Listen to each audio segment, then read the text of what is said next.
జూబ్లీహిల్స్ గెలుపు ప్రజల యొక్క ఆశీర్వాదమని, గెలిస్తే ఉప్పొంగం, ఓడిపోతే కుంగిపోమని అన్నారు సీఎం రేవంత్. అయితే ఈ విజయాన్ని ప్రజల ఆశీర్వాదంగా, బాధ్యతగా స్వీకరిస్తున్నామని తెలిపారు. తెలంగాణకు 60% ఆదాయం హైదరాబాద్ నుంచే ఉందని అన్నారు. ప్రజల తీర్పును బాధ్యతగా తీసుకుంటామని తెలిపారు. హైదరాబాద్ అభివృద్ధికి బీజేపీ, బీఆర్ఎస్ సహకరించాలని సీఎం రేవంత్ కోరారు. జూబ్లీహిల్స్ లో గెలిచిన నవీన్ యాదవ్ ను సీఎం రేవంత్ అభినందించారు. ఈ గెలుపు మా బాధ్యతను మరింతగా పెంచింది. 2 సంవత్సరాలు పూర్తి చేసుకుంటున్న సందర్భంలో హైదరాబాద్ నగరంలో సాధారణ ఎన్నికల్లో మాకు పెద్దగా సానుకూలమైన ఫలితాలు లేని సందర్భంలో ఇప్పుడు ప్రజలు అండగా నిలబడి కాంగ్రెస్ పార్టీని ఆశీర్వదించి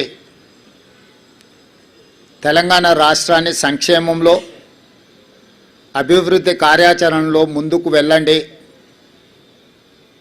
బాధ్యతతో ఈ కార్యక్రమాలను నిర్వహించండి అని చెప్పి మమ్మల్ని ఆశీర్వదించడం జరిగింది.